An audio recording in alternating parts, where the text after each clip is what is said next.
সে দেখতে পায় সদ্য চিতা থেকে উঠে আসা এক নর কঙ্কাল ক্রমশ তার দিকে এগিয়ে আসছে। তার গোটা গায়ে আগুন জ্বলছে, আর সে তার দাঁত বের করে বিচ্ছিরিভাবে খিলখিলিয়ে হাসছে। তার দুটো লম্বা হাত বের করে যেই সিধুকে জড়িয়ে ধরতে যাবে, সিধু চিৎকার করে ওঠে, না না না, এ বিয়ে আমি কিছুতেই মেনে নেব না। চাল নেই, চুলো নেই, বংশ পরিচয় জানা নেই, যাকে তাকে ধরে আনলেই কি তাকে আমার পুত্রবধূ হিসেবে গ্রহণ করতে হবে? কখনো না। প্রয়োজনে তোমাকেও আমি ত্যায্য পুত্র করব। এক্ষুনি এক্ষুনি এই মেয়ে নিয়ে তুমি এই বাড়ি থেকে বেরিয়ে যাও। ওগো ওগো, তুমি ও কথা বলো না। ও যে আমাদের একমাত্র সন্তান, আমাদের বংশের প্রদীপ। দরকার হলে তুমি এই মেয়েকে ঘাড় ধরে বার করে দাও, কিন্তু আমাদের ছেলেকে তাড়িয়ে দিও না।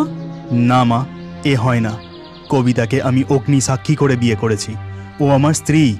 যে বাড়িতে আমার স্ত্রীর কোনো সম্মান নেই, সেই বাড়িতে আমি আর এক মুহূর্ত থাকবো না। কবিতা, এসো আমার সাথে। এই কথা বলে সতীশ কবিতাকে নিয়ে বাড়ি ছেড়ে বেরিয়ে যায়। ওগো ওগো, তুমি ওদের আটকাও, আটকাও তুমি ওদের। তারপর সতীশ কবিতাকে নিয়ে একটি ছোট্ট কুঁড়ে ঘর ভাড়া করে থাকতে শুরু করে এবং সেই গ্রামেই একটি কারখানায় দিন মজুরের কাজ করতে থাকে, আর কোনো রকমে তাদের সংসার চলে। তোমার এখানে এইভাবে থাকতে খুব কষ্ট হচ্ছে, তাই না কবিতা? না না, আমার একদম কষ্ট হচ্ছে না। কষ্ট তো আমার তোমার জন্য হচ্ছে। আজ আমাকে বিয়ে করার জন্য তোমাকে ওই রাজপ্রাসাদ ছেড়ে এখানে এইভাবে থাকতে হচ্ছে। ওসব নিয়ে তুমি কোনো চিন্তা করো না কবিতা। মা তারা আছেন, দেখো একদিন সব ঠিক হয়ে যাবে। এইভাবেই দিন কাটতে থাকে, আর বছর ঘুরতেই কবিতার কোল আলো করে একটি ফুটফুটে পুত্র সন্তানের জন্ম হয়। তাকে পেয়ে তো তারা বেজায় খুশি, কিন্তু কিছুদিন পরেই হঠাৎ করেই সতীশ এক মারণ রোগে আক্রান্ত হয়। কবিতা, কবিতা, আমার দিন মনে হয় শেষ হয়ে এসেছে। আমি আর পারছি না। কথা দাও, কথা দাও, আমি মারা গেলে আমাদের খোকাকে তুমি ভালো রাখবে, ভালো রাখবে। এই কথা বলে সতীশ মারা যায়, এবং সতীশ মারা যাবার পর তার মারণ রোগের ভয়ে গ্রামের সমস্ত লোক মিলে কবিতা ও তার ছেলেকে এক ঘরে করে দেয়। এইভাবে দিনের পর দিন ক্ষুধায় তৃষ্ণায় শোকে কাতর হয়ে কবিতাও প্রাণ হারায়। আচ্ছা, মুশকিলে পড়া গেল তো বাবু। তিন কুলে কেউ নেই, আর ঘরে মরে পড়ে আছে। এখন মরাটাকে কে দাহ করবে বলো তো? না জানি কি মারণ রোগে গিলে খেলো। তার উপর ওই বাচ্চা ছেলেটা, কাছে যেতেও সাহস হয় না, আর ছেলেটা সমানে কেঁদেই চলেছে। আমি কি বলি, চলো আমরা সবাই মিলে মরাটাকে শ্মশানে নিয়ে গিয়ে দাহ করে ফেলি, আর বাচ্চাটাকে শ্মশানের আশেপাশে কোথাও রেখে আসবো। তারপর যা হবে দেখা যাবে। চলো দিকে নি। চলো চলো, ঠিক বলছো, একদম ঠিক বলছো, চলো। তারপর গ্রামের সব লোক মিলে কবিতার দেহটা শ্মশানে নিয়ে গিয়ে দাহ করে দেয়, এবং বাচ্চা ছেলেটিকে শ্মশানের পাশে এক কালী মন্দিরের সামনে রেখে সবাই ফিরে আসে। তারপর ধীরে ধীরে রাত গভীর হয়। তখন বাচ্চাটি ক্ষুধায় তৃষ্ণায় চিৎকার করে কেঁদে ওঠে।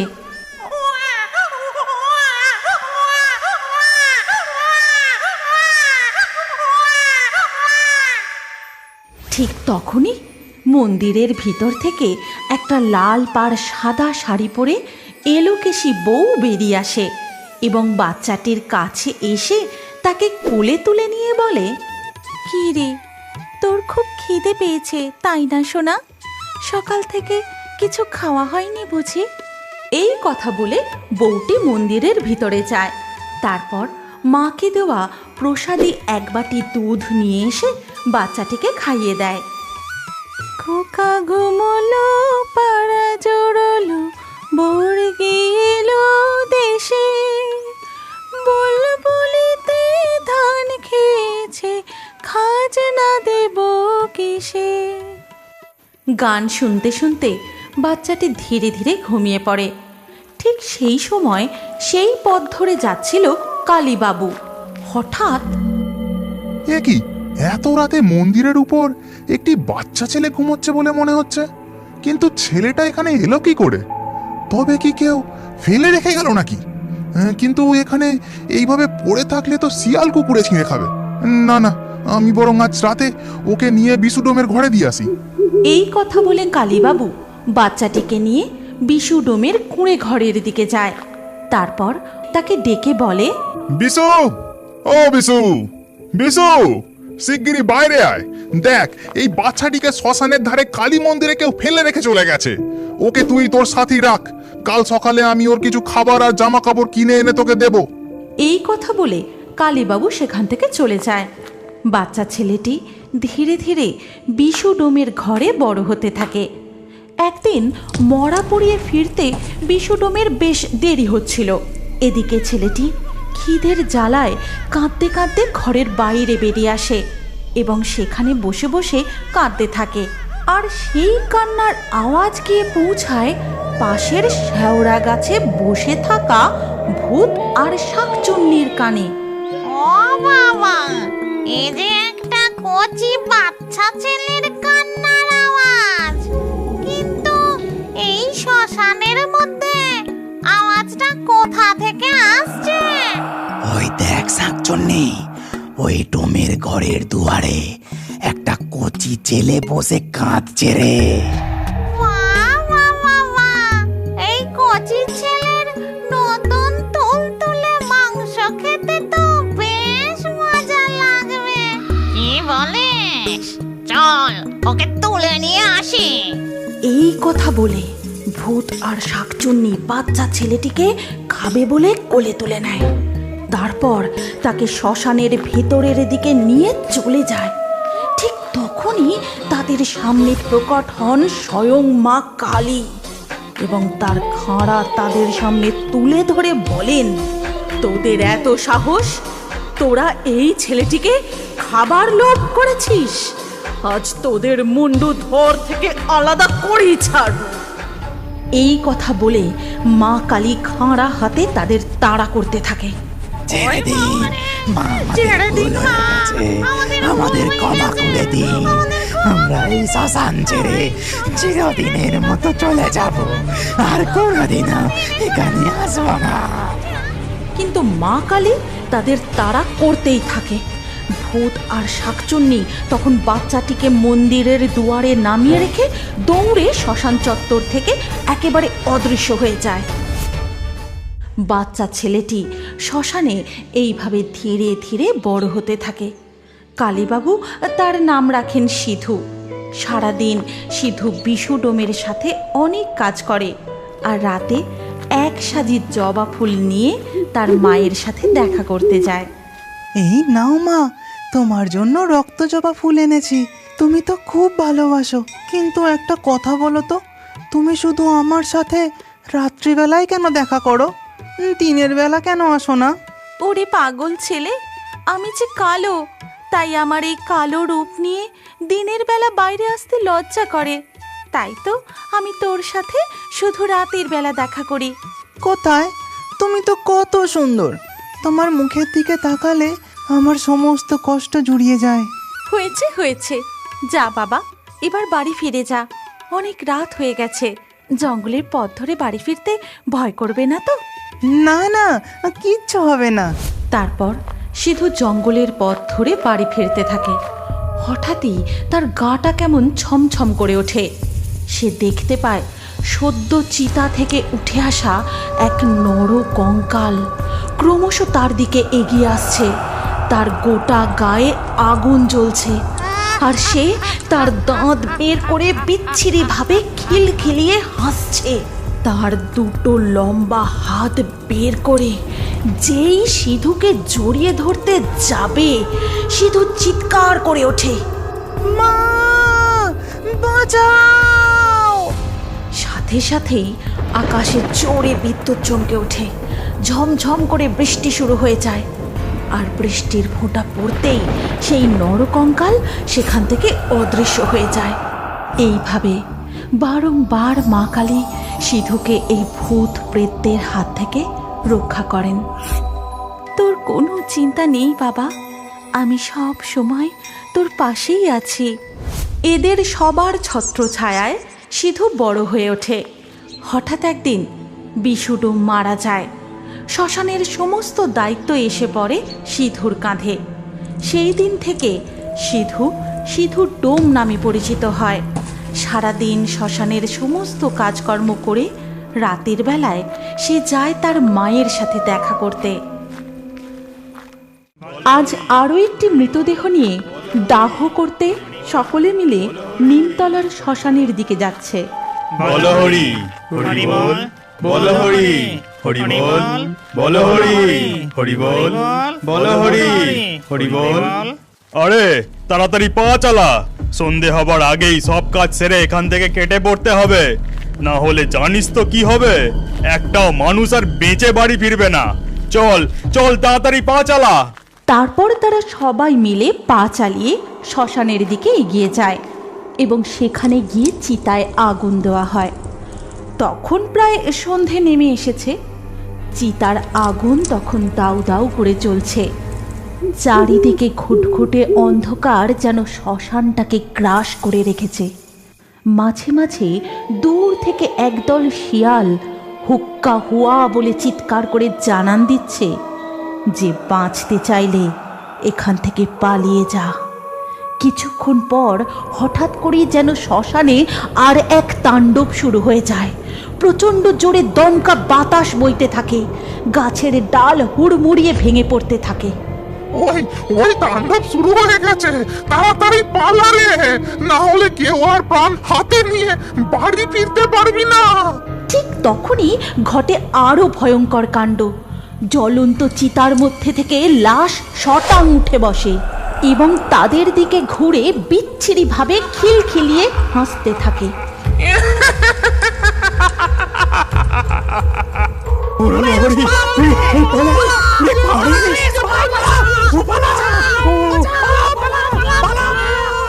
তারপর তারা লাশটাকে আধপোড়া অবস্থায় ফেলে রেখে সেখান থেকে পালিয়ে যায়।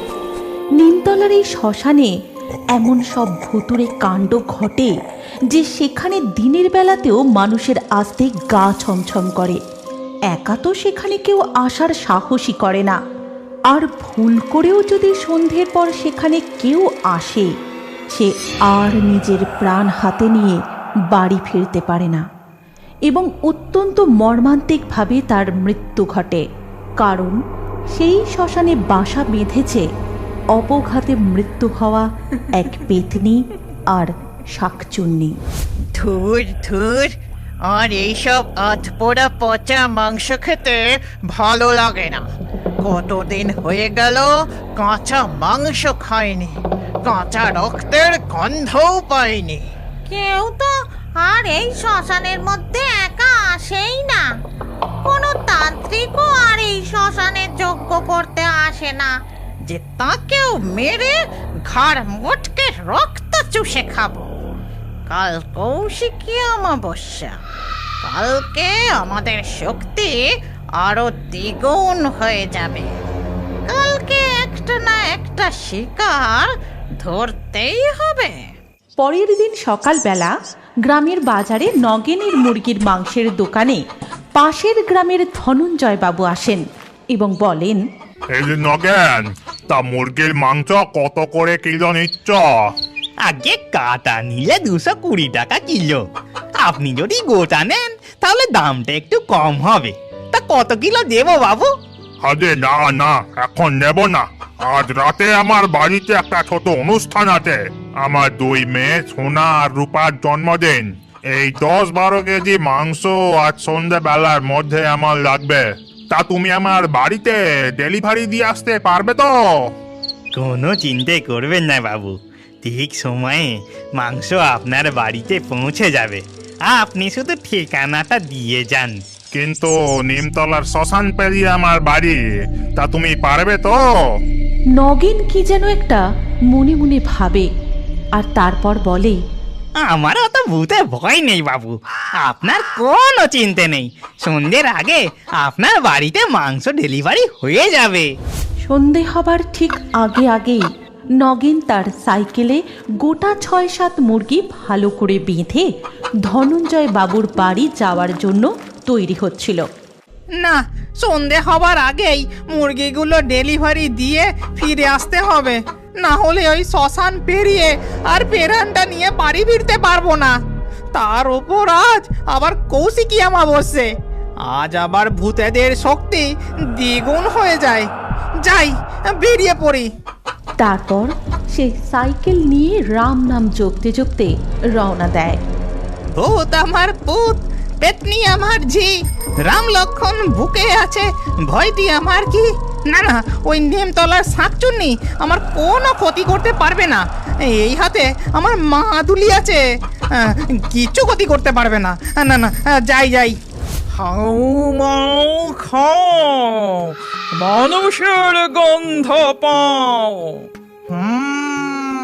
ঠিকই ধরেছি, মানুষের মাংসের গন্ধ, তার সাথে মুরগিরও ডাক শোনা যাচ্ছে। নিশ্চয় কেউ এদিকেই আসছে। আসতে দে বেটাকে, ঘাড় মুটকে বেটার রক্ত চুষে খাবো। ঠিক তারপরেই নগেন সেই শ্মশানের মধ্যে ঢুকে শেওড়া গাছতলার সামনে আসতেই পেতনি আর শাকচুন্নি তার সামনে ঝপ করে ছাপ মারে। হঠাৎ ভয়ানক এই দুই ভুতুড়ে চেহারা দেখে নগেন সাইকেলের ব্রেক কষে দাঁড়িয়ে পড়ে। আমাকে ছেড়ে দাও, আমাকে মেরো না। আমি সামনের গ্রামে এই মুরগিগুলো ডেলিভারি দিতে যাচ্ছি, আমার কোনো দোষ নেই। তোমরা চাইলে এখান থেকে একটা মুরগি নিয়ে যেতে পারো। আমাকে ছেড়ে দাও, আমাকে মেরো না। একটা মুরগি নেব? এই বলেই শাকচুন্নি তার লম্বা হাত বাড়িয়ে নগেনের ঘাড় মুচকে দেয়। নগেন সেখানেই মারা যায়। তারপর পেতনি আর শাকচুন্নি মিলে মুরগিগুলো ছিঁড়ে কামড়ে কাঁচা মাংস খেতে থাকে। এইভাবে এক এক করে তারা সব মুরগি কাঁচা চিবিয়ে খেয়ে ফেলে। তখন পেতনি বলে, এই বেটাকে এখনই খেতে হবে না। চল, আমরা এর রূপ ধরে পাশের গ্রামে ওই বাড়িতে যাই, ওখানে আরো অনেক মাংস পাবো। হা হা হা। কিন্তু সব মুরগি তো আমরাই খেয়ে ফেলেছি, তাহলে এখন কি নিয়ে যাব? এই দেখ আমার কামাল। এই বলে পেতনি নগেনকে একটা বড় মুরগি বানিয়ে দেয় এবং তাকে সাইকেলে বেঁধে শাকচুন্নি আর পেতনি তাদের রূপ পরিবর্তন করে ধনঞ্জয় বাবুর বাড়ির দিকে যায়। সেখানে পৌঁছলে ধনঞ্জয় বাবু তাদেরকে বলেন, আরে নগেন, তুমি এত দেরি করলে? আরে কি, তুমি মোটে একটা মুরগি এনেছো? এতগুলো লোক খাবে কি করে? আপনি কোনো চিন্তা করবেন না, এই মুরগির মাংস দিয়েই সব লোকের পেট ভরে যাবে। আমরা এক্ষুনি এই মুরগি কেটে দিচ্ছি, আর আমার এই হেল্পারও রান্না করে দেবে। দেখবেন সব লোক চেটে পুটে খাবে।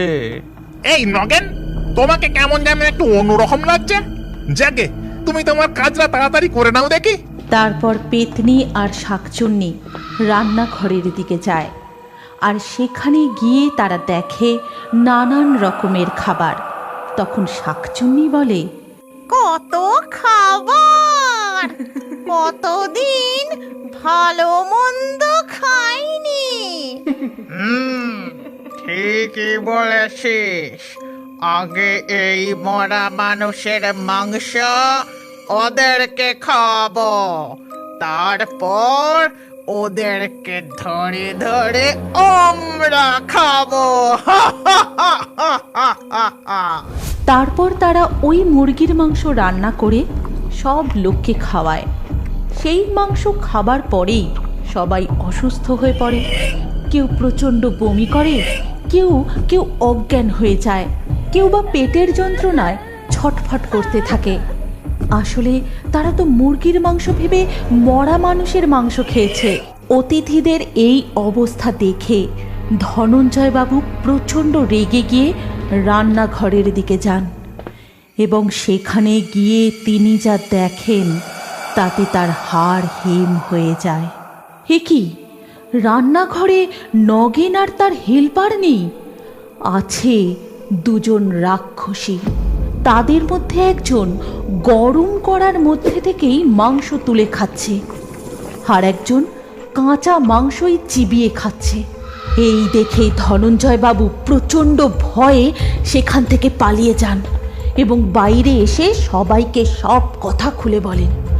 সব কিছু শুনে গ্রামের একজন বলেন, এখন এই রাক্ষসীগুলোকে তাড়ানোর একটাই উপায়, গ্রামের বটতলার নিচে যে যোগিনী মা বসেন তাকেই ডেকে আনতে হবে।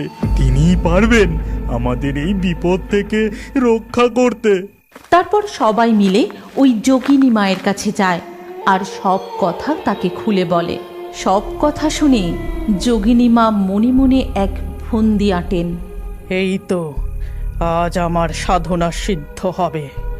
এই কৌশিকী অমাবস্যার রাতে যদি ওই দুই আত্মাকে আমি বন্দি বানাতে পারি, তাহলে আমার থেকে শক্তিশালী আর কেউ হবে না। আমি যা ইচ্ছে তাই করতে পারবো। চলো তোমরা, আমাকে সেই স্থানে নিয়ে চলো। তারপর গ্রামের সবাই যোগিনী মাকে সেখানে নিয়ে যায় এবং সেখানে গিয়ে যোগিনী মা যজ্ঞে বসেন। ওং হ্রিং ক্রিং চামুণ্ডায় নমঃ। ওং হ্রিং ক্রিং চামুণ্ডায় নমঃ। বেরিয়ে আয়, বেরিয়ে আয় বলছি। আজ তোরা আমার হাত থেকে কিছুতেই নিস্তার পাবি না। অনেক অনেক দিন ধরে তোদের মতো দুই অতৃপ্ত আত্মার সন্ধান করে চলেছি। এই বলে যোগিনী মা তার যজ্ঞের আগুনের মধ্যে আহুতি দিতেই পেতনি আর শাকচুন্নি ছটফট করতে করতে সেখানে প্রকট হয় আর বলে, ছেড়ে দে, ছেড়ে দে আমাদের। ভণ্ড যোগিনী, তুই কি ভেবেছিস আমাদের বন্দি বানিয়ে তুই নিজের অপকর্ম চালিয়ে যাবি? কখনোই না। এই কৌশিকী অমাবস্যায় তুই আমাদের বন্দি বানাতে পারবি না। ছেড়ে দে, ছেড়ে দে আমাদের। এত বড় সাহস তোদের? তবে এই নে। এই বলে যোগিনী মা নানা রকম মন্ত্র উচ্চারণ করতে থাকেন। তারপর তাদের দুজনকে কুমণ্ডলীর মধ্যে বন্দি বানিয়ে ফেলেন এবং বলেন, আর কোনো ভয় নেই। এই দুই অতৃপ্ত আত্মা আর কোনো ক্ষতি করতে পারবে না। তোমরা নিশ্চিন্তে থাকতে পারো। এই বলে যোগিনী মা সেখান থেকে চলে যান। কিন্তু পরের দিন সকালে গ্রামের লোকে দেখে যে সেই বটগাছ তলায় যোগিনী মা মরে পড়ে আছে। কেউ যেন ঘাড় মোটকে তাকে মেরে ফেলেছে আর তার গোটা শরীরটা নখের আঁচড়ে ছিন্ন ভিন্ন করে দিয়েছে। আজও সেই নিমতলার শ্মশানে গেলেই গা ছমছম করে। রাত্রিবেলা ভুল করেও সেখানে কেউ গেলে সে আর বেঁচে বাড়ি ফিরতে পারে না। তুমি কি এখনো বড় হয়ে কার্টুন দেখতে ভালোবাসো? তাহলে তোমার নাম ও বয়স কমেন্টে জানাও। আর আগের ভিডিও থেকে লাকি ড্রয়ে নির্বাচিত নামগুলি হলো সৌরভ, প্রকাশ, দেবরাজ, তিথি, রিম্পা, দেবারুল, আমিনুল, নন্দিনী, সৌমা, তৃষা, সৌমদীপ, সুমন, মিথিলা, সুমিত্রা, দেবশ্রী। যে সকল দর্শক আমাদের চ্যানেল সাবস্ক্রাইব করে তারপরে কমেন্টে নাম লিখেছেন, আমাদের পরবর্তী ভিডিওতে তাদের নাম বাছাই করা হবে। তাই ফেয়ারি টোনস ইউটিউব চ্যানেল অবশ্যই সাবস্ক্রাইব করবেন এবং স্ক্রিনের উপরে আসা আমাদের পরবর্তী গল্পটিও দেখুন।